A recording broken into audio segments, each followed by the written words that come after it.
Bismillahirrahmanirrahim. Assalamualaikum warahmatullahi wabarakatuh. Alhamdulillahirabbil alamin. Nahmaduhu wa nasta'inuhu wa nastaghfiruh. Wa na'udzu billahi min syururi anfusina wa sayyiati a'malina. May yahdihillahu fala mudilla lahu wa may yudlil fala hadiyalah. Asyhadu an la ilaha illallah wahdahu la syarikalah. Lahul mulku wa lahul hamdu wa huwa ala kulli syai'in qadir. Wa asyhadu anna Muhammadan abduhu wa rasuluhu la nabiyya ba'dah. Allahumma salli wa sallim wa barik ala sayyidina Muhammadin wa ala alihi wa sahbihi ajma'in. Rabbi syrah li sadri wa yassir li amri wahlul 'uqdatan min lisani yafqahu qawli. Teman-teman sekalian yang dirahmati Allah Subhanahu wa taala,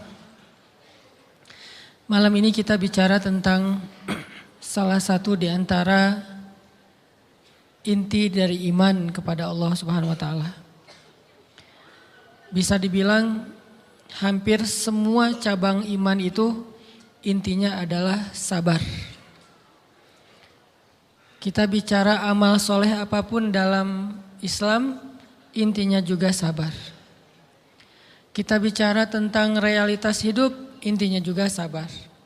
Dan bahkan kalau kita bicara tentang apa jalan untuk masuk ke surga, banyak.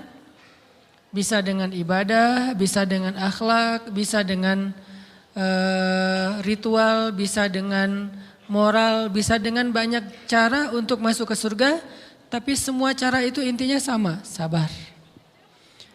Makanya ketika para ulama membahas bab sabar, maka mereka mengatakan bab sabar ini seperti saudara kembarnya bab iman, bab ikhlas. Ikhlas, sabar. Ini dua saudara kembar. Sehingga kalau kita bicara tentang Islam, kita pasti bicara tentang dua hal ini. Pertama ikhlas, kemudian sabar. Ikhlas dan sabar ini nanti menjadi modal kita untuk istiqomah sampai akhir hayat kita. Maka pada malam ini kita akan ngomongin tentang masalah sabar. Walaupun ini bukan tema baru, bukan materi yang saya pikir baru pertama kita dengar. Tapi saya yakin semua kita tetap harus belajar tentang sabar. Karena walaupun 1000 kali kita dengar tentang bab sabar, toh pada kenyataannya kita kadang kalau mau jujur kepada diri kita sendiri, kayaknya kita belum menjadi orang yang penyabar. Syarat menjadi orang yang penyabar bukan sering mendengar wawasan tentang sabar. Baru disebut orang yang penyabar bukan gara-gara dia tahu ayat dan hadis-hadis sabar. Orang yang penyabar itu adalah orang yang sering ngalamin ujian dan dia bisa lewatin ujian-ujian itu, baru disebut penyabar. Walaupun kadang dia nggak tahu ayatnya, walaupun dia nggak hafal hadisnya, walaupun dia nggak tahu wawasan dan ceramah dengan materi tentang sabar, tapi bisa jadi dia lebih penyabar daripada kita yang duduk dalam majelis ilmu tentang bab sabar. Makanya kita butuh terus untuk belajar sabar, di-refresh lagi dengan kajian-kajian kayak gini. Mudah-mudahan dengan sifat sabar kita akan mendapatkan banyak kebaikan dari Allah Subhanahu wa taala. Bicara tentang sabar, kita coba awali dulu dengan tilawah Al-Qur'an, satu pembukaan surat yang isinya persis tentang masalah sabar, yaitu surat Al-Ankabut, surat 29 dari ayat pertama. Surat Al-Ankabut, surat 29 dari ayat pertama.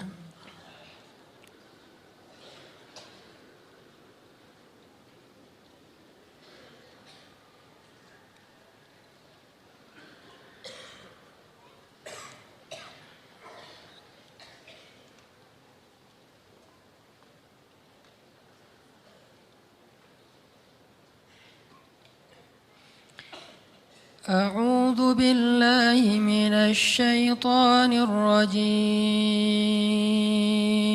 Silakan.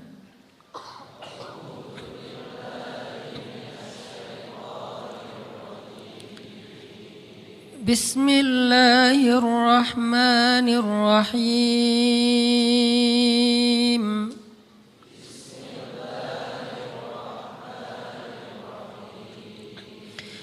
Alif Lam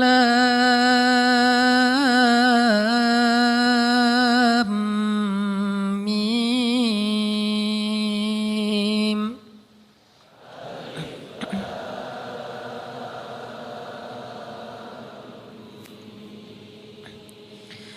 أحسب الناس أن يتركوا أن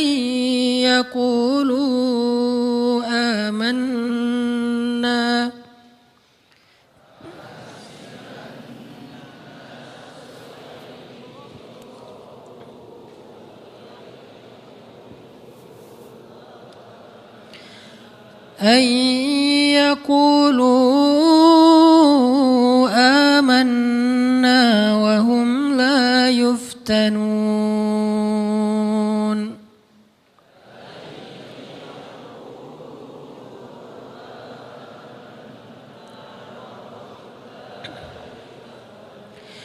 ولقد فتنا الذين من قبلهم فليعلمن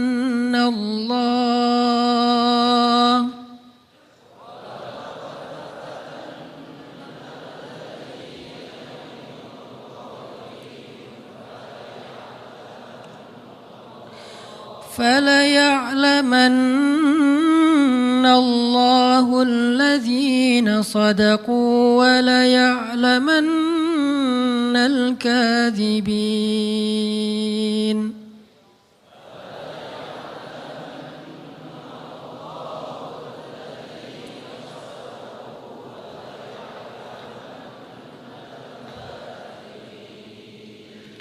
Alif Lam Mim. Apakah manusia mengira akan dibiarkan saja mengatakan kami telah beriman, sedangkan mereka tidak diuji? Dan sungguh kami benar-benar pernah menguji orang-orang sebelum mereka, sehingga Allah Subhanahu wa Ta'ala memperlihatkan siapa orang-orang yang benar keimanannya, dan Allah memperlihatkan juga siapa orang-orang yang pendusta. Terus kita loncat ke ayat 10 surat yang sama. Bismillahirrahmanirrahim.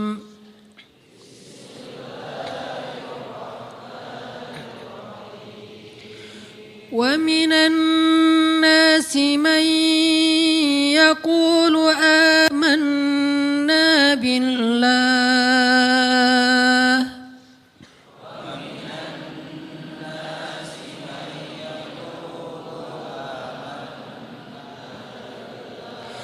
فإذا أوذي في الله جعل فتنة الناس كعذاب الله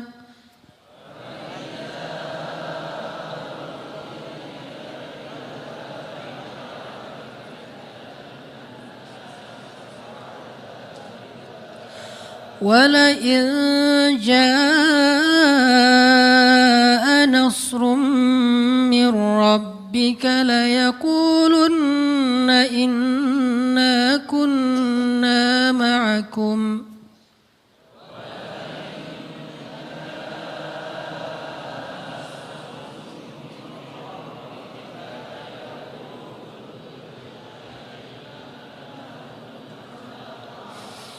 أوليس الله بأعلم بما في صدور العالمين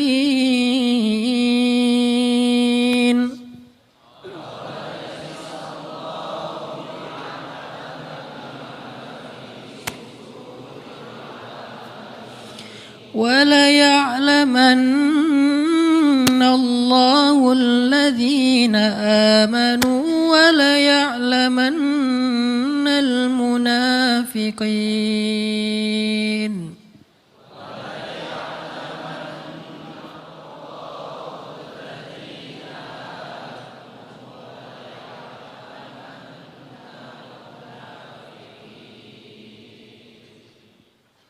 Dan di antara manusia ada orang yang berkata, kami beriman kepada Allah. Namun apabila ia diuji di sisi Allah, ia menganggap ujian manusia itu sebagai azab dari Allah. Dan sungguh jika datang pertolongan dari Tuhanmu, mereka pasti akan berkata, sesungguhnya kami ikut bersama kalian.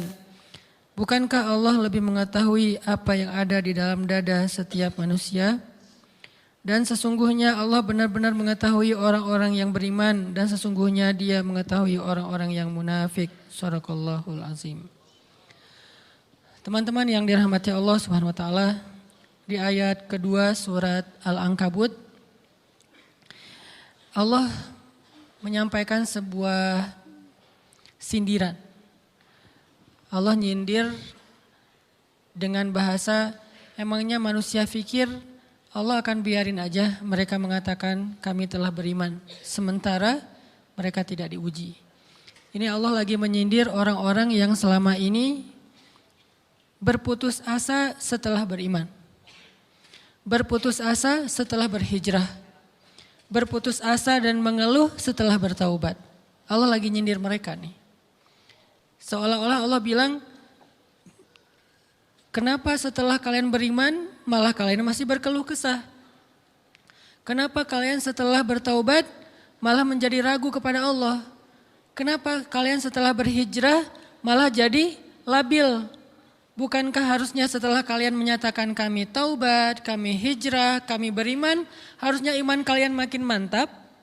Dan bukti bahwa iman kalian mantap apa? Bahwa ketika kalian diuji, kalian sama sekali tidak goyah.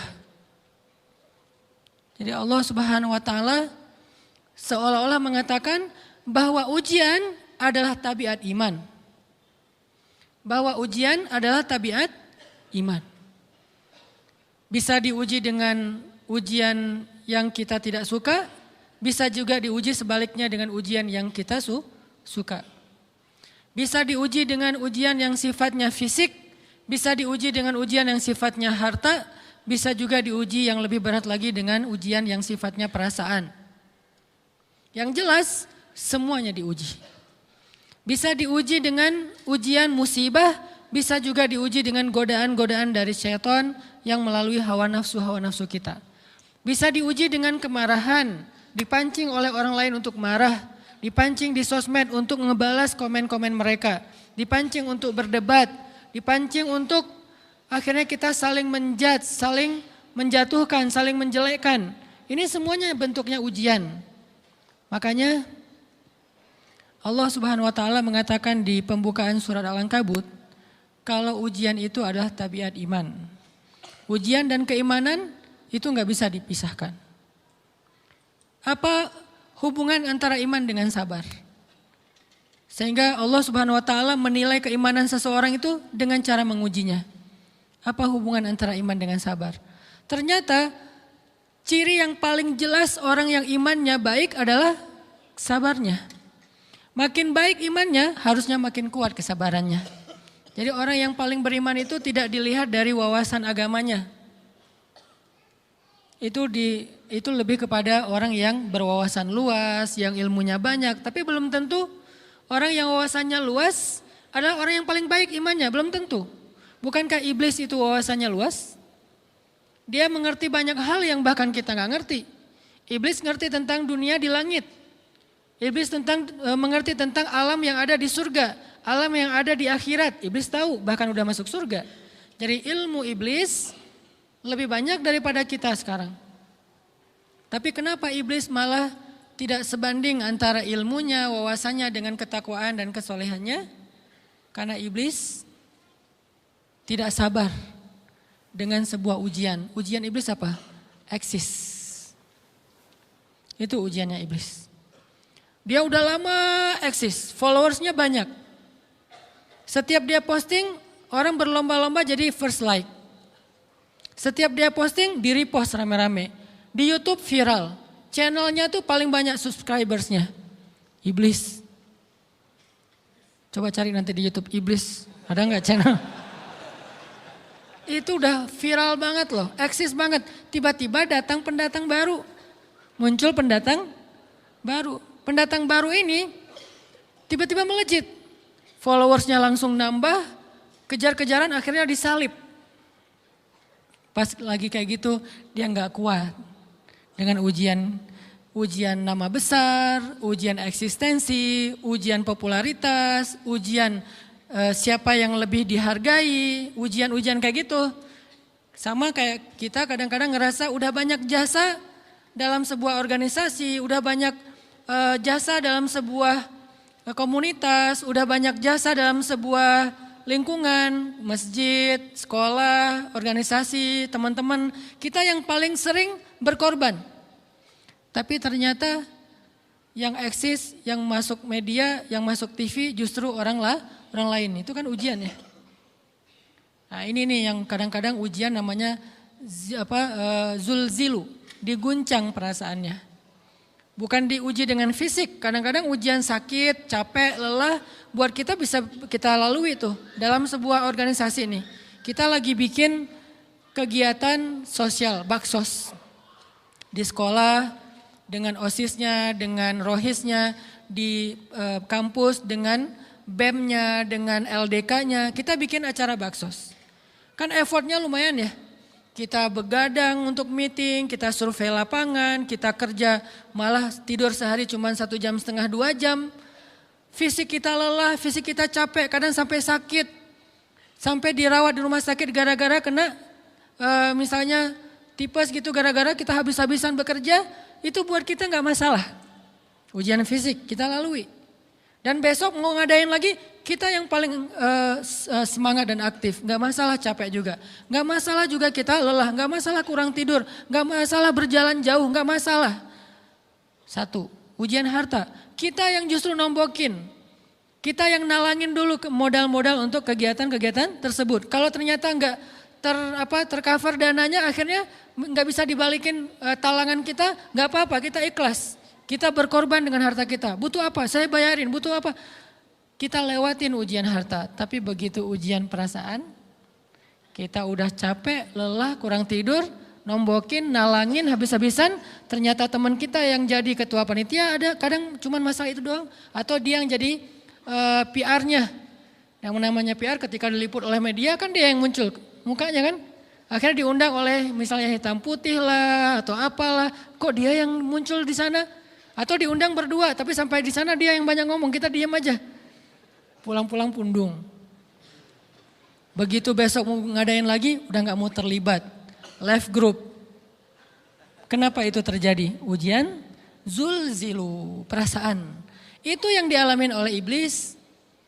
Iblis rela banget disuruh beribadah, sujud beribu-ribu tahun, kuat iblis.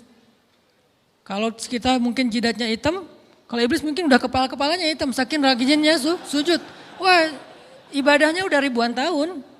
Iblis disuruh berkorban dengan harta yang dia miliki, dia kasih aja semuanya. Tapi kalau disuruh dia ngalah dari Adam untuk memimpin alamin, menjadi khalifatullahi fil ard, menjadi pemimpin, wakilnya Allah di muka bumi, buat iblis ini berat. Kenapa dia? Ana khairum min, saya lebih baik daripada dia. Saya lebih senior daripada dia.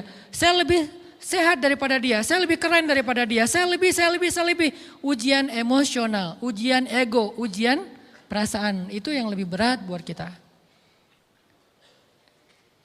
Kadang sakit dan dirugiin orang lain, teman segala macam kita masih oke lah. Selama ini asal kita ngumpul selalu gua yang bayarin, oke deh gak usah dibahas.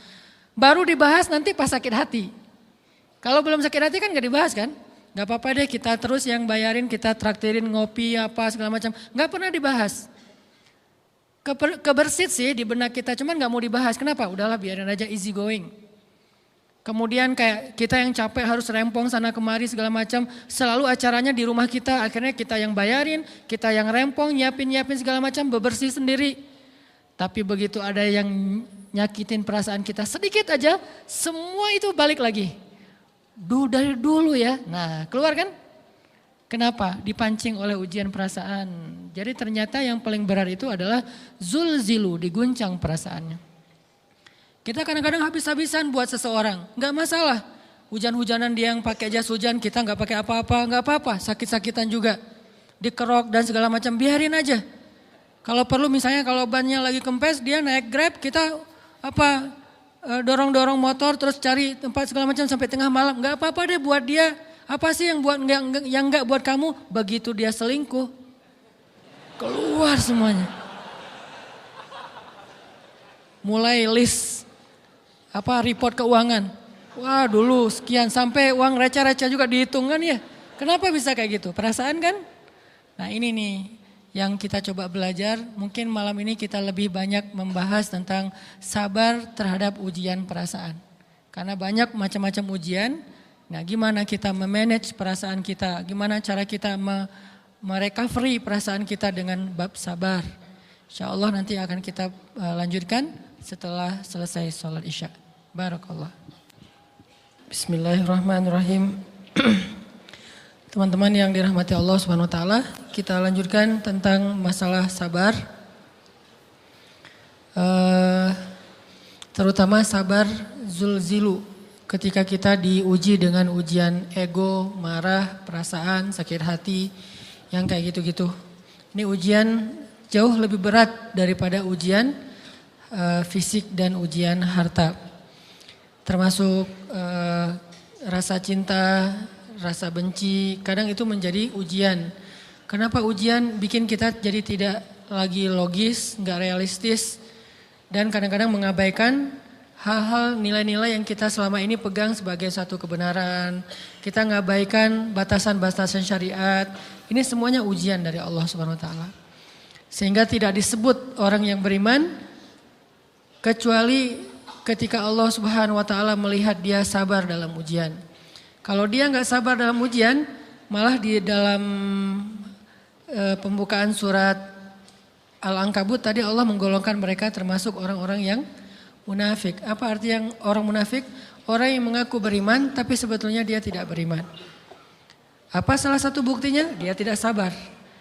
Jadi kalau kita mau menilai diri kita mukmin atau munafik, dan ini bukan materi untuk menjudge orang lain, oh ternyata dia itu munafik, bukan. Lagi-lagi konsep kita belajar itu angle-nya untuk diri kita sendiri.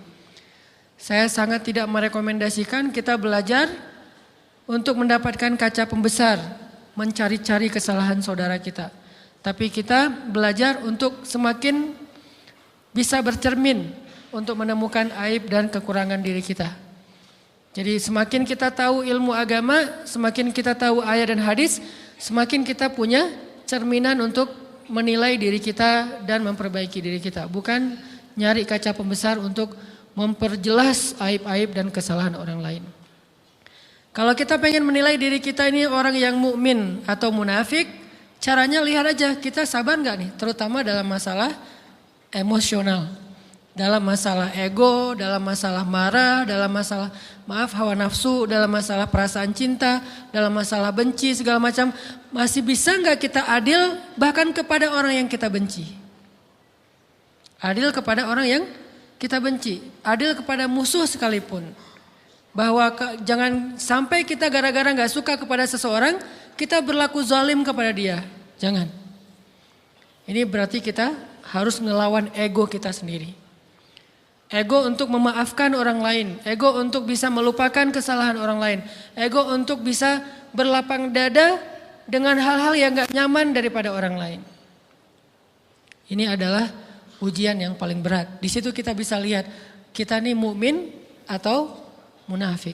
Kalau nggak pernah sabar sama sekali dalam masalah ego, dalam masalah emosional, berarti jangan-jangan kita tergolong di antara orang-orang yang kata Allah wa ma hum bimu'minin. Mereka bukan orang yang beriman. Kata Allah di surat Al-Ankabut, mereka itu adalah wala ya'lamannallahul munafikin, orang-orang yang munafik, nauzubillah min dzalik. Kalau kita merasa pernah sabar terhadap emosi kita, sekarang kita lihat sesering apa kita sabar terhadap emosi kita. Maka derajat seorang mukmin tergantung tingkat kesabarannya. Ada yang orang sabar hanya kalau disakiti dengan satu kata. Ada yang sabar dengan satu kalimat. Ada yang sabar dengan satu paragraf. Ada yang sabar dibully rame-rame juga dia sabar.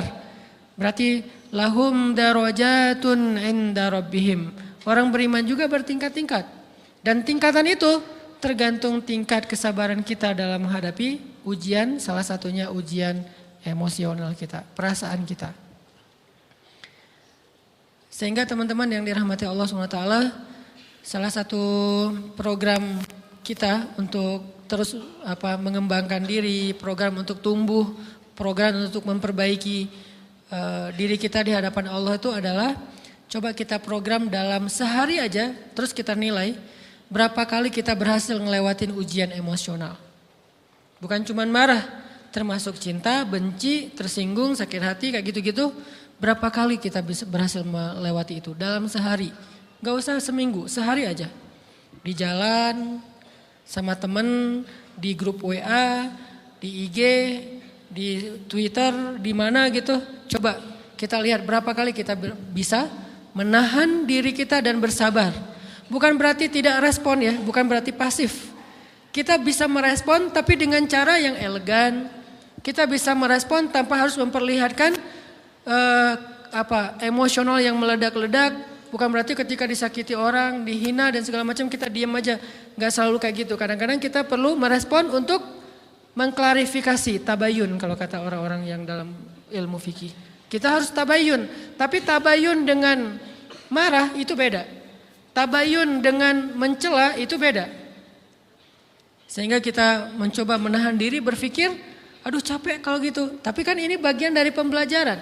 Makin terbiasa kayak gitu, terbiasa elegan, maka otomatis jadi nggak terlalu repot lagi. Kan awal-awal bersikap pengen yang bijaksana, yang elegan, yang dewasa, itu kan kadang-kadang harus diusahain ya. Karena belum mengkarakter. Harus mikir dulu gimana ya sikap yang paling dewasa, gimana ya sikap yang paling bijaksana, gimana ya sikap yang paling wise, gimana ya sikap yang paling elegan, masih mikir. Tapi setelah berkali-kali kita latihan, lama-lama itu menjadi spontanitas kita. Dan kalau udah bisa kayak gitu, insya Allah kita sudah mulai meniru nih akhlak Nabi Muhammad SAW. Ini ujian perasaan banget. Kalau tadi saya ngasih contoh diselingkuhin itu sebetulnya cuman bercanda ya. Karena diselingkuhin ini pastinya bukan ujian, tapi musibah.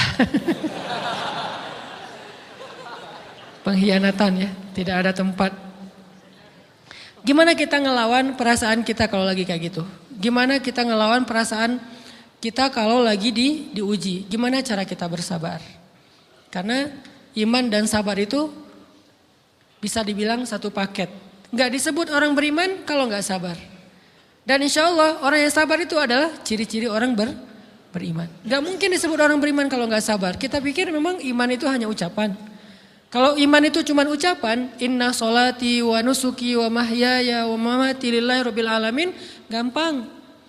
Kalau iman itu cuma ucapan, hasbiyallah wa ni'mal wakil, gampang. Kalau iman itu cuma ucapan, la haula wa la quwata illa billah, gampang. Kalau iman itu cuma ucapan iyyaka na'budu wa iyyaka nasta'in, gampang. Tapi Allah mengatakan wa ma hum bimu'minin. Ahasiban nasu ayyutraku ayyaqulu amanna wa hum la yuftanun.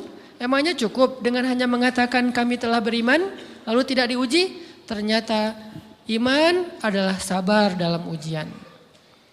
Jadi nggak mungkin orang disebut beriman sementara dia tidak sabar, sementara dia emosional, sementara dia temperamen, sementara dia orangnya meledak-ledak, sementara dia orangnya mengeluh, sementara dia orangnya berputus asa. Nggak mungkin. Karena ulama mengatakan la tayasu, jangan berputus asa. Fa innal ya's laisa min akhlaqil muslim atau mu'min. Karena sesungguhnya keputusasaan bukan di antara akhlak orang yang beriman. Orang yang beriman itu tidak pernah berputus asa. Serumit apapun masalah kita, kalau kita punya yakin sama Allah bahwa Allah ala kulli syai'in qadir, maka kita pasti akan punya harapan. Kalau kita yakin bahwa Allahu Akbar, sebesar apapun masalah kita, Allah lebih besar daripada masalah kita kan? Bukankah kita mendengar Allahu Akbar, Allahu Akbar. Ada gitu yang lebih besar daripada Allah? Harusnya kita tidak pernah berdoa kepada Allah sambil mengatakan ya Allah saya punya masalah besar. Itu sama aja dengan kita ngeledekin Allah. Sama aja kayak kita datang ke teman kita bilang gini, saya mau pinjam duit. Enggak akan banyak kok, saya tahu kamu kalau kebanyakan kamu nggak akan sanggup. Kan nggak mungkin kita ngomong gitu kan ya. Saya lagi banyak hutang nih, saya mau minta tolong sama kamu. Insya Allah saya nggak akan minta seutuhnya. Saya tahu kamu juga kurang duitnya. Saya minta dikit-dikit aja lah. Kan nggak gitu kan cara kita minta tolong. Sama aja kita doa, ya Allah saya punya masalah besar. Ngomong ke Allah punya masalah besar. Kalau kita ngomong ke manusia kayak gitu wajar. Tapi ke Allah, ya Allah saya punya masalah kecil nih. Apa? Ada hutang sedikit. Berapa? 100 M. Allah kan ghaniyun, maha kaya. Jadi jangan pernah mengatakan 100 M itu besar di hadapan Allah. Kita ngeremehin Allah banget. Bukankah Allah maha kaya? Jangan pernah mengatakan bahwa musibah kita, ditinggalkan orang yang kita cintai, dibully seluruh dunia, itu besar di hadapan Allah. Bukankah Allah cukup buat kamu, kata kamu? Inna sholati wa nusuki wa mahyaya hasbi Allah ni'mal wakil. Jadi Allahu Akbar. Sehingga kalau kita berdoa, ya Allah saya punya sedikit masalah. Bukankah Umar pernah mengatakan, ya nafsi, idza dhaqat alaikid dunya, fala taquli ya Rabbi indi hammun kabir, faquli ya hammun indi rabbun kabir. Wahai jiwaku, kalau kamu merasakan kesempitan, kegalauan, bingung, sakit, jangan pernah kamu mengatakan ya Rabbi saya punya masalah besar. Tapi katakanlah, wahai masalah, saya punya Rabb yang maha besar. Iman dan harapan, berharap itu nggak bisa dipisahkan. Iman dan sabar itu nggak bisa dipisahkan. Iman dan berserah diri atau menyerahkan urusannya, tawakul atau kita nyebutnya tawakal, nggak bisa dipisahkan. Bagaimana kita mau menyebut diri kita mukmin sementara kita nggak sabar ketika diuji dengan perasaan? Alhamdulillah kalau kita selama ini masih bersabar dengan ujian fisik. Ujian fisik yang setiap hari kita alamin apa? Lelah, capek, pulang kerja, pulang sekolah, pulang dari kampus, ngaji. Capek kan? Belum lagi macet-macetan, belum mandi pula. Dari tadi pagi, dari semalam kurang tidur, dan segala macam. Lelah, capek, ngantuk. Kadang-kadang sampai drop kesehatan kita. Kita bisa lalui itu, gak apa-apa, capek-capek juga. Yang penting saya pengen belajar. Jalan nih jauh-jauh, ada yang dari Sumedang, ada yang dari Lembang, ada yang dari Banjaran, dari mana-mana datang pengen ngaji. Jarak jauh nggak apa-apa, macet nggak apa-apa, lelah nggak apa-apa, habis duit nggak masalah. Tapi sampai di sini kesenggol dikit aja sama teman kita dalam ucapan mungkin, dalam ekspresi kadang-kadang kita senyumin nggak dibalas senyum, atau mungkin hal-hal sepele. Itu bikin seolah-olah amal kita yang udah habis-habisan tadi jadi berkurang sampai habis pahalanya. Ujian perasaan. Kadang-kadang datang ke sini nggak ada rasa tidak nyaman sedikit mungkin dengan teman kita atau dengan orang yang di sebelah kita. Akhirnya kita merasa tersinggung, akhirnya kayak jadi berlebih-lebihan. Di tangga, di pintu, pas keluar, di tempat wudhu, di mana. Hal sepele sebetulnya, tapi mengganggunya bukan fisik kita. Yang terganggu bukan harta kita, tapi yang terganggu perasaan kita nih. Rasa nyaman kita yang terganggu. Seolah-olah hilang semuanya. Jadi gak berarti. Ini namanya ujian teman-teman. Mudah-mudahan kita bisa istiqomah dalam masalah perasaan ini.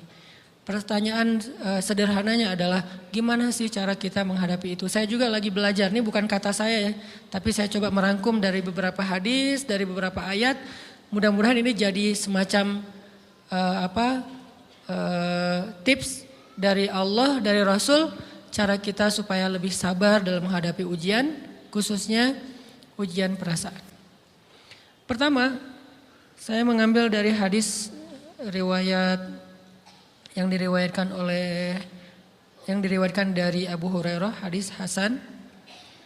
Nabi SAW mengatakan, "Ma yazalul bala'u bil mu'mini wal mu'minati fi nafsihi wa waladihi wa malihi hatta yalqallaha ta'ala wa ma 'alaihi khati'ah." Tidaklah seseorang selesai diuji, baik dia laki-laki orang yang beriman atau perempuan yang beriman, baik itu ujiannya terjadi pada dirinya atau melalui anaknya atau melalui hartanya. Artinya ujian harta, ujian fisik, ujian perasaan. Sampai dia bertemu dengan Allah dan dia tidak punya dosa. Apa maksud dari hadis ini?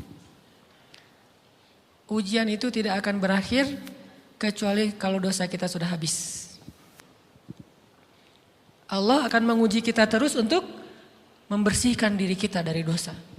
Sehingga yang harus kita coba bangun awareness dalam diri kita kalau lagi diuji, Allah pengen membersihkan dosa saya nih.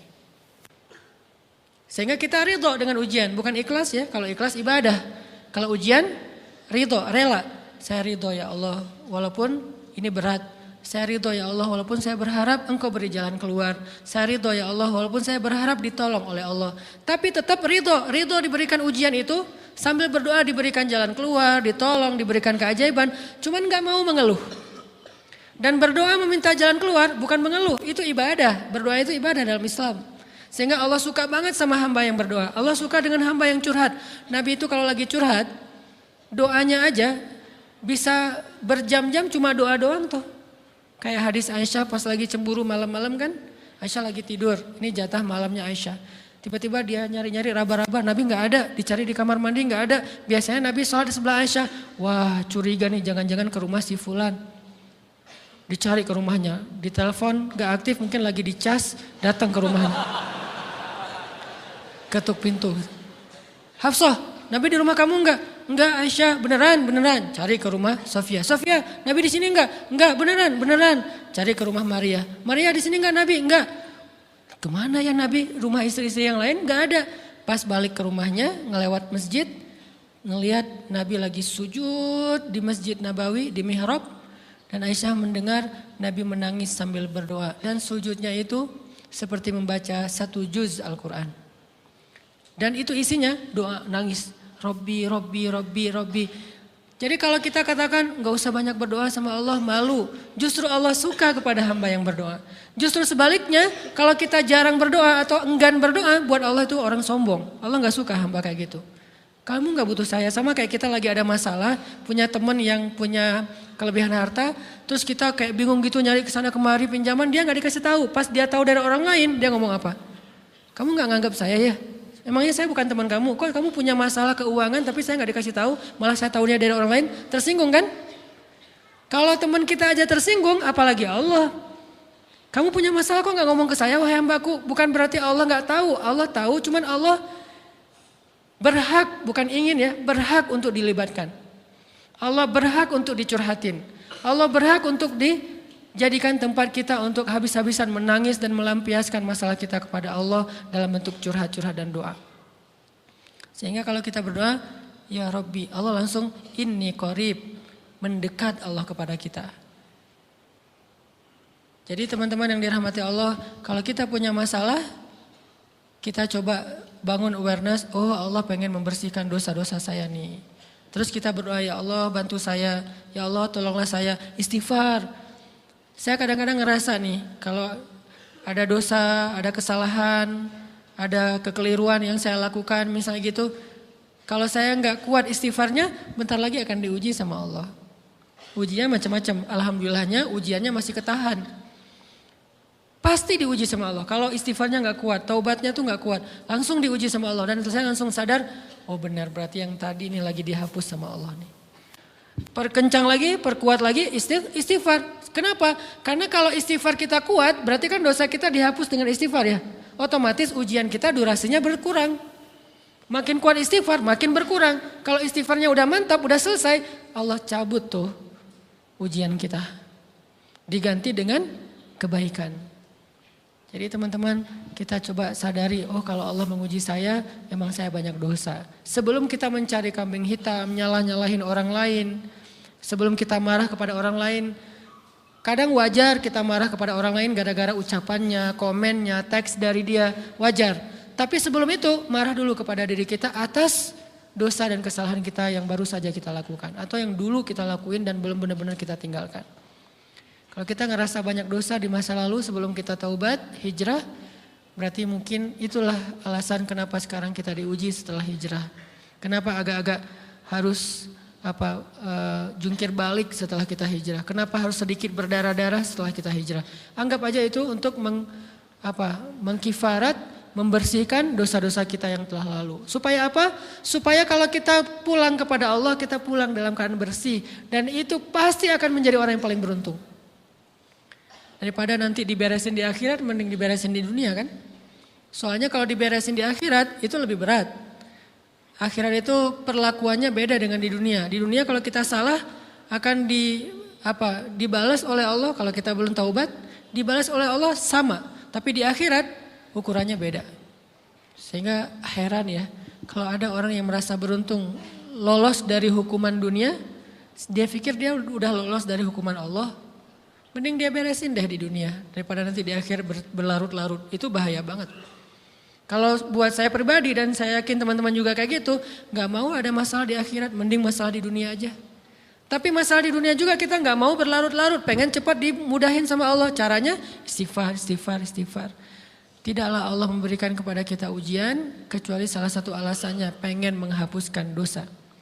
Idza kathurat dzunubul 'abdi wa lam yakun lahu min 'amalin liyukaffiraha fabtalahu Allahu bil hazan liyukaffiraha. Kalau seorang hamba banyak dosa dan dia enggak cukup amal untuk mengkifarat dosa-dosanya, Allah akan menguji dia dengan rasa sedih, dengan rasa kecewa, dengan rasa berat, sakit hati untuk mengkifarat dosa-dosanya. Itu yang kita bangun. Sehingga kalau ada masalah sama orang lain, kita memperbaiki diri dulu. Bukan sibuk dengan kesalahan dia terus menerus yang gak mau kita maafin. Misalnya ada teman kita nih, jadi clash sama kita. Hal pertama yang kita bangun, astagfirullahaladzim saya banyak dosa nih. Tapi kan yang salah dia, ya. Tapi mungkin dia gak akan mengatakan kalimat itu, gak akan bersikap kayak gitu kalau kita gak punya dosa.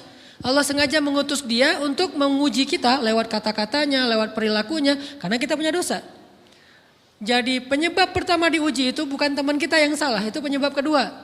Memang dia salah dan itu harus kita akui, realistis lah. Dia salah, dia gak pas, dia gak bijak, dia apa. Oke, tapi yang mentakdirkan dia salah kepada kita, Allah Subhanahu Wa Taala. Kenapa Allah takdirkan gitu? Karena kita masih punya banyak dosa. Allah kirim kita ujian, bisa manusia, bisa alam, bisa dalam diri kita sendiri. Itu semuanya adalah cara Allah untuk menguji kita dan membersihkan dosa-dosa kita. Ini yang kita bangun pertama. Yang kedua, kata Nabi di dalam hadis Bukhari, "May yuridillahu bihi khairan." Yang terkenal kan yufaqihu fiddin, itu yang terkenal. Ternyata ada dua modelnya. Ada may yuridillahu bihi khairan yufaqihu fiddin. Siapa yang Allah pengen kasih dia kebaikan kebaikan, Allah akan buat dia mengerti halal dan haram. Itu berarti Allah sayang sama dia. Ini satu model hadis. Ada model yang kedua, mirip redaksinya. May yuridillahu bihi khairan yusib min. Hadis Bukhari. Siapa yang Allah pengen ngasih dia kebaikan, Allah uji. Hah? Kok gitu caranya? Ternyata kayak gitu rahasianya. May yuridillahu bihi khairan, may yuridillahu bihi khairan. Siapa yang Allah pengen ngasih dia kebaikan, Allah kasih dia musibah atau ujian. Kenapa bisa seperti itu, Ustaz? Fa inna ma'al usri yusra, inna ma'al usri yusra. Seolah-olah Allah bilang di dalam ayat itu, kalau kalian mau dapat kemudahan, biasanya lewatnya kesusahan dulu. Kalau kalian pengen dapat keberuntungan, biasanya dapatnya kerugian dulu. Tapi keberuntungan dan kerugiannya pasti gak sebanding. Keberuntungannya jauh lebih besar daripada kerugiannya. Kerugian itu kayak modal doang, DP. Jadi kalau kita mau dapat kejutan dari Allah, Allah kasih kita DP. DP-nya apa? Ujian, DP-nya musibah, DP-nya rasa gak nyaman. Itu DP tuh. DP terhadap apa? DP dari Allah terhadap hadiah-hadiah besar yang Allah pengen ngasih ke kita setelahnya. Cuman banyak orang yang menolak DP ini. Sama kayak kita misalnya. Kalau kita mau ngasih dia hadiah, kita kasih dia kayak kejutan dulu. Dia lagi ulang tahun nih, disiram air dulu. Setelah itu dikasih hadiah-hadiah yang mahal. Rela gak disiram air demi hadiah? Rela, udah siramin lagi aja. Kalau setelahnya ada hadiah. Yang kita gak rela, kalau setelah disiram, disuruh bersih-bersih sendiri dan gak dikasih apa-apa. Kan gak rela tuh. Berarti ini bab iman. Yakin gak kalau Allah tetap ngasih hadiah? Kan sabar dan iman itu ternyata tauaman, kembar. Kalau kita yakin Allah ngasih hadiah setelah ngasih kita DP ujian, ya kita akan sabar. Gak apa-apa deh, bentar lagi mau dikasih hadiah, digini-giniin juga gak masalah. Dibully, diapain sama Allah, biarin aja. Ya Allah saya sabar, kan bentar lagi mau dikasih hadiah nih. Ini masalah yakin. Tapi kalau kita gak yakin, apa sih maunya Allah gitu kan. Begitu kalimat ini keluar, maka yang muncul setelahnya adalah mengeluh, berputus asa, dan gak akan sabar menghadapi ujian. Ujian, kata Nabi, may yuridillahu bihi khairan, siapa yang Allah pengen kasih hadiah, siapa yang Allah pengen kasih kejutan, siapa yang Allah pengen kasih pertolongan, siapa yang Allah pengen kasih kebaikan, yusib min, Allah akan uji dia dulu. Ini sunnatullah, sehingga kalau kita lagi diuji, yang kita lihat jangan ujiannya, apa setelah itu. Gimana ngelihatnya Ustaz gak kelihatan? Dengan mata hati. Istafti qalbak, tanya kepada hatimu, kelihatan enggak? Dengan mata hati. Gimana ngelihat dengan mata hati? Dengan iman, saya percaya Allah pasti ngasih kebaikan setelah ini. Orang Allah sendiri yang ngomong, enggak ada satu huruf pun di Al-Quran yang salah. Apalagi satu ayat, apalagi dua ayat. Fa inna ma'al usri yusra, ditegesin lagi. Inna ma'al usri yusra. Tapi usr dulu, baru yusr. Dikasih kesusahan sedikit, dikasih kemudahan yang banyak. Dikasih kesusahan sedikit, dikasih kemudahan yang banyak. Ini yang kita coba bangun tajdidul iman. Bangun memperbaharui yakin. Sehingga ketika kita diuji, sedih, wajar. Mengaduh sedikit bukan mengeluh ya. Kalau mengeluh kan nyalahin Allah. Kalau ngaduh, yang namanya orang dicubit kan, itu ngaduh. Tapi kalau, apa sih maunya Allah? Nah itu ngeluh. Antara mengadu dengan mengeluh berbeda. Mengadu itu manusiawi. Sedih itu manusiawi. Air mata bahkan bukan hanya manusiawi, itu rahmat dari Allah. Orang yang gak bisa menangis itu yang bahaya. Kalau kita masih bisa menangis, berarti kita masih peka hatinya. Bukankah anak kecil paling sering menangis? Berarti hatinya peka. Siapa lagi selain anak kecil yang paling sering menangis? Cewek. Cowok itu emang gak punya perasaan, makanya jarang nangis. Cewek dikit-dikit nangis, jangan bilang, cemen banget sih nangis, cengeng apa. Enggak, karena dia perasaannya lebih peka dari kita. Itulah kenapa Allah menitipkan bayi kepada perempuan. Kalau dititipin ke laki-laki hancur. Di balik kepekaan perempuan, di balik sensitifnya perempuan, di balik perasaannya yang luar biasa, di situ Allah Subhanahu wa taala menitipkan amanah, dia yang paling baik dalam merawat bayinya. Perempuan secara umum mungkin lebih banyak bicara daripada laki-laki ya. Walaupun ada orang yang perempuan pendiam banget, ada yang nggak ngomong sama sekali, misalnya diem-diem aja, ada. Tapi secara umum perempuan lebih banyak berucap daripada laki-laki. Emangnya ini kekurangan? Bukan. Ini kelebihan. Kalau dia berikan itu dalam hal yang tepat. Apa yang tepat? Mendidik anak. Justru karena perempuan banyak ngomong, lebih baik dalam mendidik anak daripada laki-laki. Laki-laki itu kurang mendidik, kurang mengedukasi kepada anak dengan usia tertentu karena dia jarang memahamkan. Salah hanya marah, salah hanya ditegur. Kalau ibunya jelasin gini sebelum tidur ibunya yang ceritain banyak cerita. Saya sendiri ngalamin sering mana seorang ayah sama ibu interaksi sama anak dalam bentuk verbal. Sering ibu. Jadi menangis itu rahmat dari Allah. Gak apa-apa, nangis aja. Dan itu tidak disebut mengeluh. Kamu kok nangis sih? Kan orang Islam harus sabar. Emangnya nangis dengan sabar itu bertolak belakang? Sabar tetap sabar, ya nangis jalan aja terus nangis. Nangis nangisnya gak cuma nangis doang, emotikonnya juga nangis, berderai-derai gitu. Sampai air matanya menggenang gitu kan ya, boleh lah. Ditambah lagi dengan visual menangisnya, posting bahwa dia lagi tertusuk duri. Dengan postingan kaktus atau apalah. Dia pengen share ke semua orang bahwa saya sedang sedih. Sehingga nanti ketika ada orang yang menghibur dia dengan sedikit kata-kata yang sabar ya segala macam, makin berderai-derai. Itu belum jadi. Kecuali dia keluarkan kata-kata mengeluh, baru dia disebut orang yang banyak mengeluh, berputus asa. Kalau mengaduh wajar. Walaupun ada nabi udah diuji berat gak mau mengaduh, apalagi ngeluh. Zakaria digergaji mengadu aja enggak. Kenapa? Karena kata malaikat kalau kamu mengaduh sedikit aja, maka Allah Subhanahu wa taala akan menghancurkan kaum ini. Dia kasihan kepada kaumnya, enggak mau mengaduh. Satu-satunya orang yang kita tidak boleh mengaduh hanya orang tua. Atau itu mengeluh kalau untuk orang tua. Kalau yang lain nggak disebut mengeluh. Kalau ke teman, malas nggak apa-apa. Jangan sering-sering tapi. Apaan sih? Ke teman boleh. Tapi ke orang tua, saja, itu bukan lagi mengadu, itu sudah mengeluh. Khusus untuk orang tua. Kalau di antara manusia. Kalau kepada Allah dan Rasul, pastinya lebih dari itu. Ketika kita diam saja, tidak langsung beranjak, sami'na wa ata'na labbaik ya rabbi wa sa'daik, nggak memenuhi panggilan Allah, itu sudah disebut bagian dari kufur ingkar. Tapi minimal kita mungkin masih mengadu, kita masih menangis, kita masih lelah, kita masih merasa lemah. Setidaknya kita tidak mengeluh. Kenapa? Kita percaya Allah kalau mau ngasih hadiah kepada hambanya, DP-nya itu ujian. Dan yakinlah hadiahnya minimal 10 kali lipat lebih baik daripada ujian itu. Minimal, karena nggak ada amal soleh yang dibalas di bawah 10 kali lipat tuh nggak ada. Amal soleh, amal ya bukan niat. Amal yang udah kita kerjakan minimal dibalas 10 kali lipat. Minimal, maksimalnya bighairi hisab, tanpa batas. Bighairi hisab, tanpa batas. Ada yang 700 kali lipat kayak sedekah. Tapi tetap aja ayat sedekah di akhirnya ujung-ujungnya apa? Bighairi hisab juga kan?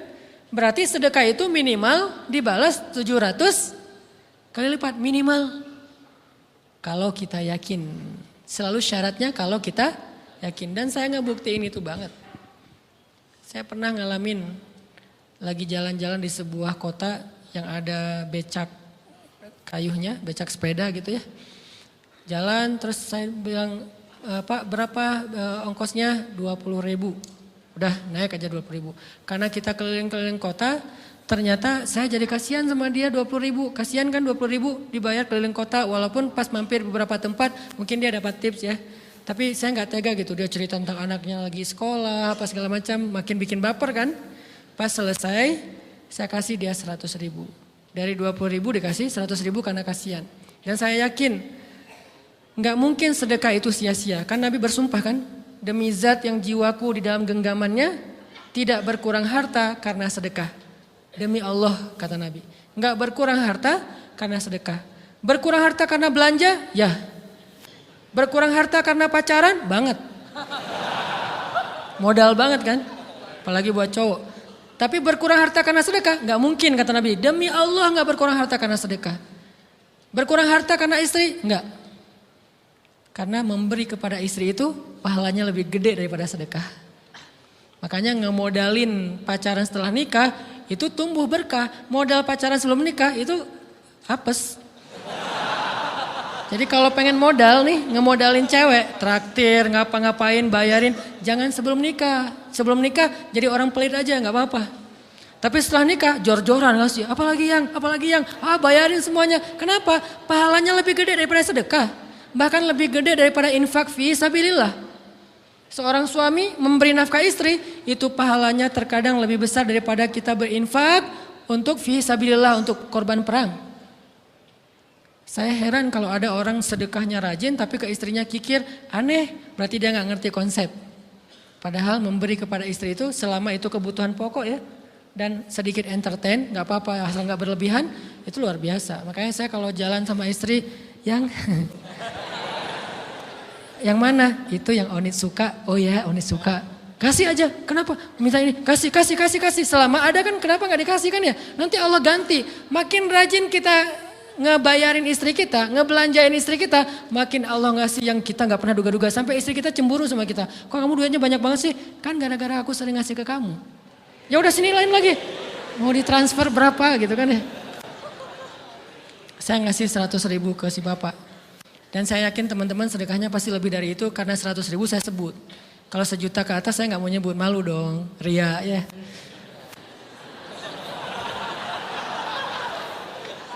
Sebenarnya gak pernah sih. 100.000 deh. Karena kan kecil. Saya kasih 100.000. Ternyata begitu saya kasih 100.000 dia doa. Nah ini nih pentingnya sedekah ke orang yang membutuhkan tapi gak minta-minta. Dia tulus. Dia langsung doa. Ya Allah Pak mudah-mudahan rezekinya lancar, berkah, bertambah dan segala macam bahagia keluarganya. Doa-doa ini semuanya dikabulkan dalam hitungan hari. Pertama bertambah bahagia rumah tangganya, dapat kecupan dari istri. Dia nganggap suami saya cowok banget sih. Enggak ya satu nih. Dua, demi Allah selang 15 jam enggak kalau nggak salah karena waktu itu malam, besok paginya ada orang yang ngejar-ngejar saya pengen ngasih hadiah. Ustadz saya pengen ketemu Ustadz. Maaf saya nggak bisa ketemu sekarang lagi rush, lagi tight schedule gitu-gitulah sosok gaya nggak jelas gitu ya.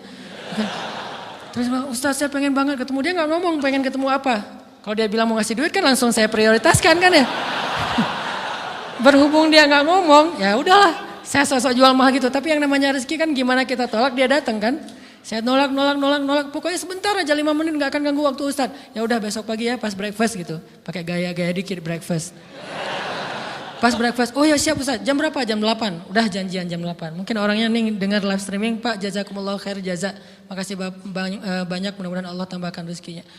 Terus beliau besok mau flight ke luar kota jam 8. Akhirnya ngubungin lagi malamnya, Pak Ustadz maaf gak bisa ketemu besok. Karena saya jam 8 itu jadwal terbang. Oh ya udah gak apa-apa, senang dong saya gak jadi ketemu kan. Tahu gitu kan nyesel saya tuh, senang. Besok pagi jam 6, Pak Ustadz alhamdulillah ternyata penerbangan saya di delay ke jam 11. Allah delay penerbangannya demi ngasih rezeki buat saya. Kan luar biasa kan? Ini hikmah kepedean saya, kegeeran kepada Allah gitu. Di delay demi saya. Kan kadang-kadang GR ya di depan Allah ya.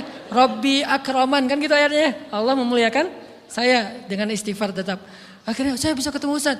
Saya nggak baca WA-nya. Terlambat baca, baru baca jam 8. Dia udah mulai agak putus asa. Kayaknya udah gak mungkin ketemu nih. Jam 8 pas saya baca, ternyata orangnya nggak di delay. Ya udah saya balas, ya udah sekarang saya tunggu ya jam 9, maaf cuma sebentar. Enggak apa-apa Ustaz 5 menit. Datang dia. Datang ngasih apa coba?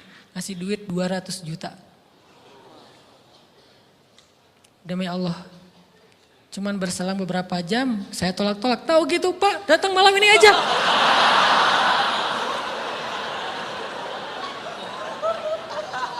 Harusnya malam itu juga saya cari orangnya. Kalau perlu saya yang nyamperin Bapak. Sherlock, saya kejar.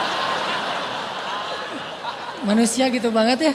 Tapi Masya Allah di situ saya jadi tahu, oh doa orang itu lebih akurat, lebih mantap, lebih diijabah daripada doa saya. Mungkin bukan karena sedekah, tapi karena doa setelah sedekah. Ya Allah dan segala macam dimudahkan sama Allah. Itu luar biasa loh. Saya nggak percaya, saya pikir main-main, orang ini iseng kayaknya pengen ketemu doang, pengen selfie. Ternyata pas saya cek, ditransfer, di capture, Ustadz udah ditransfer. Saya, jangan-jangan nih jebakan Batman gitu ya. Nyari-nyari sana segala macam. Alhamdulillah ternyata emang niat baiknya pengen, alhamdulillah saya terkesan, saya dapat hidayah lewat Ustaz segala macam. Sekarang saya pengen membalas jasa Ustaz walaupun kecil 200 juta. Untung saya nggak kaget dan kemudian pingsan. Pak 200 juta stroke kan ya bahaya, lebih mahal dari 200 juta. Ini keajaiban ya teman-teman. Jadi kita tuh, saya kan sering bilang keajaiban itu terjadi tergantung tingkat iman. Bukan saya udah soleh banget enggak. Saya belajar terus untuk yakin deh sama Allah. Modal kita tuh kan gini sebetulnya kan. Duit kita tuh banyak loh teman-teman. Cuman gak disimpan di bank, gak disimpan di saku. Disimpannya di sisi Allah. Bedanya apa sih? Kenapa kita kalau disimpan di bank tenang? Saya lagi punya duit banyak dari 100 juta. Di mana? Di bank. Aman. Kenapa kalau disimpan di saku? Aman. Tenang. Kenapa kalau disimpan di Allah gak tenang? Kenapa kalau disimpan di Allah kita bilang gak punya duit? Ini kan gak fair sama Allah. Gak punya duit nih. Siapa bilang gak punya duit? Kan ada Allah. Tinggal minta sama Allah. Tapi gak ada wujudnya. Tapi kan ada janjinya. Bukankah janji Allah lebih kuat daripada wujud? Bukankah iman harusnya lebih mantap daripada sesuatu yang konkret yang kita lihat? Ada duitnya di sisi Allah. Kenapa gak dikasih? Karena kita belum butuh. Kalau kita yakin duit kita itu ada di Allah. Tapi dikasihnya pas kita butuh. Begitu butuh ya Allah langsung dikasih sama Allah. Itu banget benar-benar terjadi dalam kehidupan kita. Pasti kayak gitu. Tingkat tergantung kita yakin apa enggak. Nih, kalau Allah bilang, "May yuridillahu bihi khairan", Allah kalau pengen ngasih hadiah kepada seorang hamba, Allah kalau pengen ngasih kejutan kepada seorang hamba, yusib. Allah kasih dia ujian sedikit aja. Walanabluwannakum sedikit, bisyai'im minal khawf wal ju' wa naqsim minal amwal wal anfus wath thamarat wa basyiris sabirin. Kami uji sedikit aja dengan rasa lapar, dengan rasa takut, dengan sedikit kekurangan ini dan itu, sedikit. Tapi wa basyiris sabirin, sampaikan kejutan kepada orang yang bersabar. Sampaikan kejutan kepada orang bersabar. Jadi bisa dibilang kejutan-kejutan hidup kita itu munculnya dengan iman dan sabar. Dengan iman dan sabar. Iman artinya yakin, husnuzon sama Allah. Ana inda dhanni abdi bi. Aku tergantung prasangka hambaku kepadaku. Sabar. Wasta'inu bis sabri wassalah. Minta pertolongan Allah caranya dengan sabar. Kemudian dengan sholat. Pasti Allah tolong. Ustaz, saya udah sabar. Sabar lagi.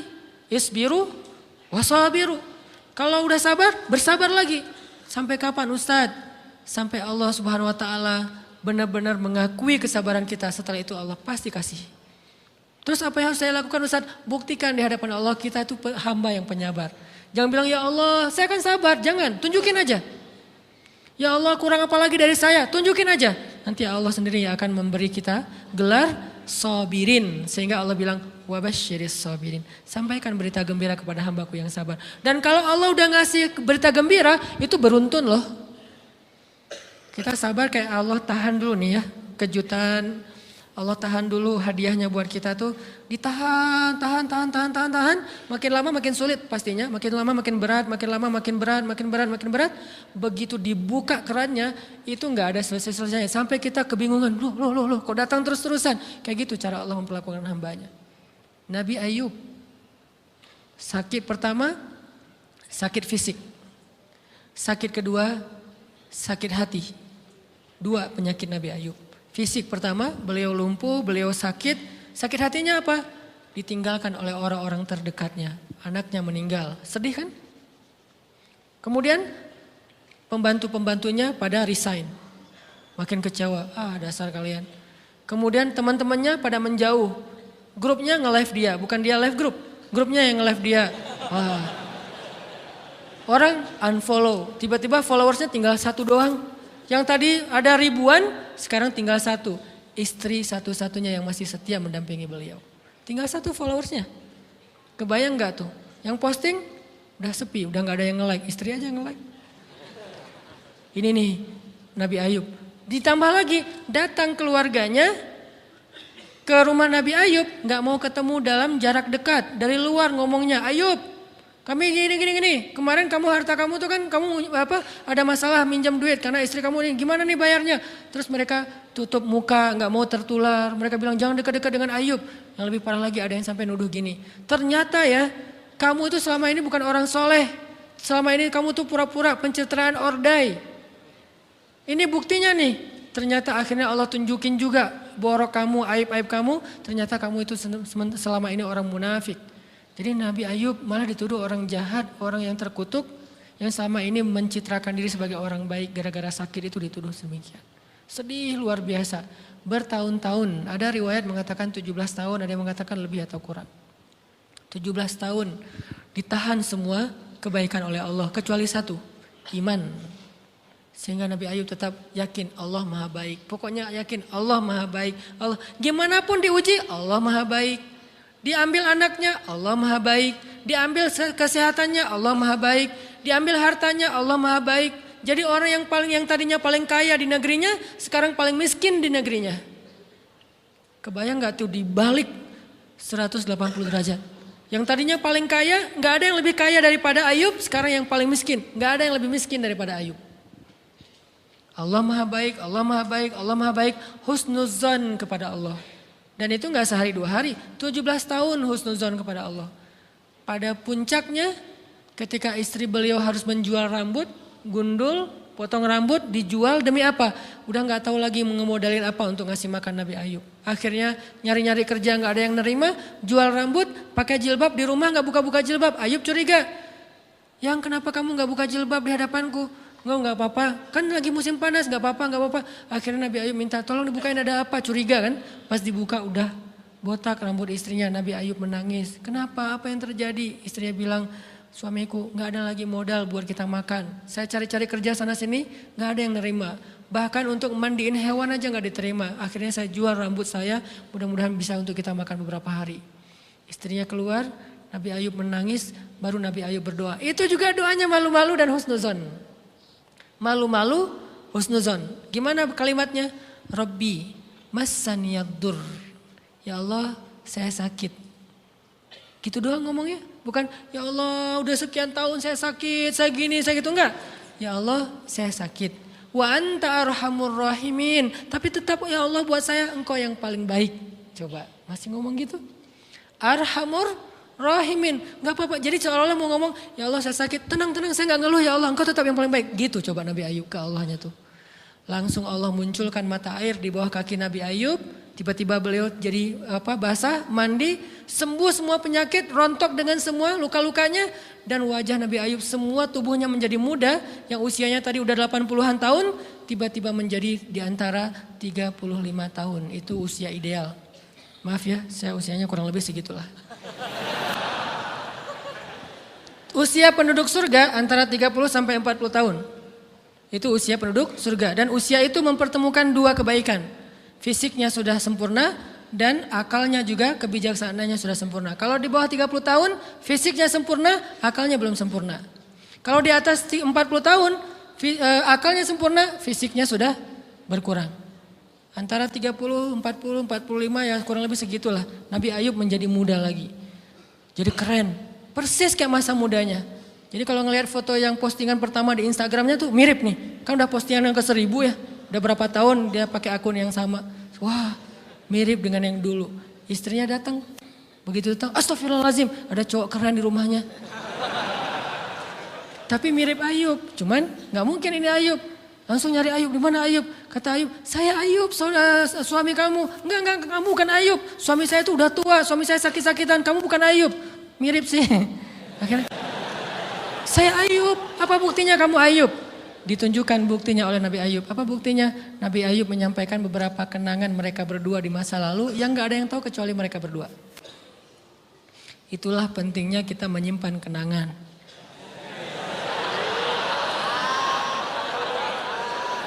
Kalau ada masalah gitu kan, nauzubillah harus operasi wajahnya. Kamu bukan suami saya. Ada buktinya apa? Ada satu hal yang cuma kita berdua yang tahu. Kalau perlu jangan satu hal, banyak hal ya. Cuman kita doang yang tahu. Orang lain nggak tahu. Pas disebut itu benar, tidak ada yang tahu masalah itu kecuali kita berdua. Akhirnya dipeluk Nabi Ayub ngajak istrinya untuk mandi di mata air yang sama. Istrinya mandi langsung muda lagi. Setelah itu Allah SWT beri mereka harta yang sangat banyak. Lihat kalau Allah udah buka, pertama fisiknya disempurnakan lagi. Kemudian Allah turunkan air hujan.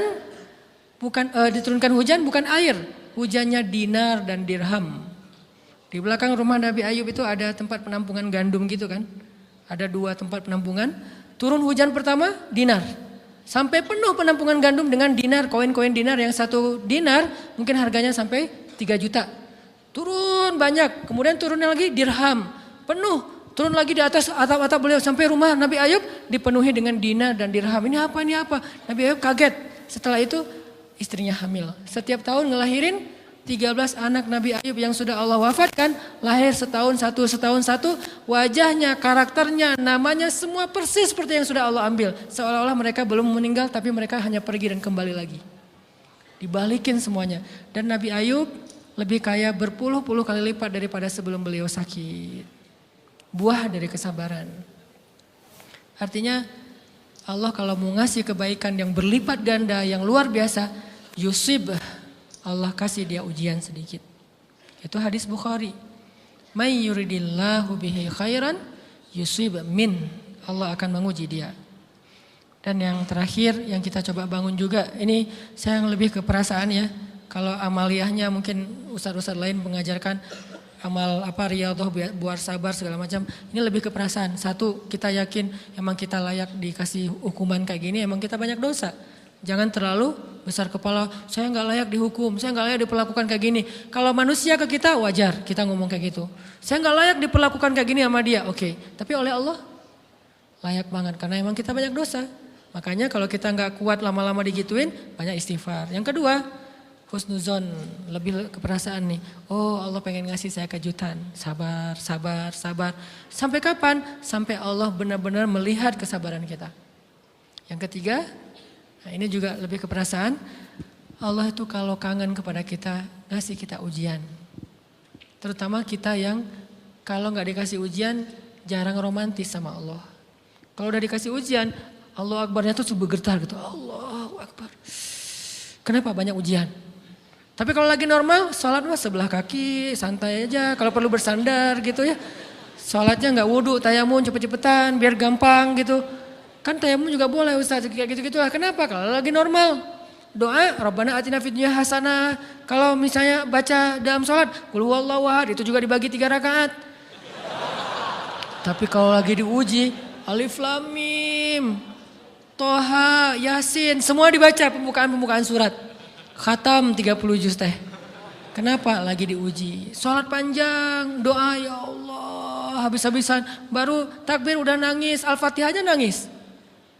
Terus kalau ini baca Al-Quran, Bismillahirrahmanirrahim, khusyuk gitu. Tahajud, belum malam dia udah tahajud gitu. Tahajud, kirain udah saking semangatnya. Maksudnya apa? Belum malam dia udah tahajud. Dari sore udah kangen malam.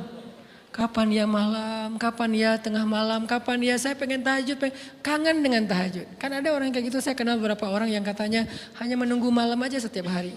Setiap pagi kapan ya malam, pas malam bahagia tahajud, pagi lagi kapan ya malam. Artinya belum malam udah tahajud, saking kangennya dengan tahajud, rindu banget sama Allah, romantis banget dengan Allah. Khatam Al-Quran berkali-kali dalam seminggu.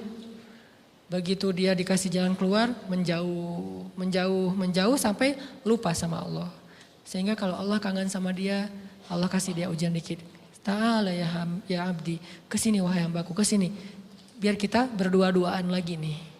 Kalau gak mau digituin, tetaplah dekat kepada Allah walaupun kehidupan kita dalam keadaan mudah. Tetaplah romantis sama Allah, tetaplah gampang tersentuh oleh ayat-ayat Allah walaupun hidup kita dalam keadaan normal. Mudah-mudahan 3 rahasia ini bisa menjadikan kita berhusnuzon dan terbangun awareness kita ketika kita lagi diuji. Terutama ujian-ujian yang spontan muncul dari kata-kata teman kita, dari sikap orang lain. Langsung ingat, oh saya emang ada dosa yang mau Allah hapus. Oh habis ini mau dikasih kejutan. Oh Allah lagi pengen dekat sama saya. 3 hal ini mudah-mudahan terus kita latih. Awarenessnya yang dilatih bukan hadis-hadisnya yang dihafal. Mudah-mudahan ketika diuji spontan kita langsung sadar. Langsung balik on the track. InsyaAllah Allah subhanahu wa ta'ala istiqomahkan kita.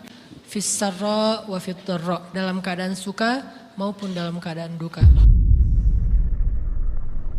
Subhanakallahumma wa bihamdika. Asyhadu an la ilaha illa anta. Astaghfiruka wa atubu ilaik. Assalamualaikum warahmatullahi wabarakatuh.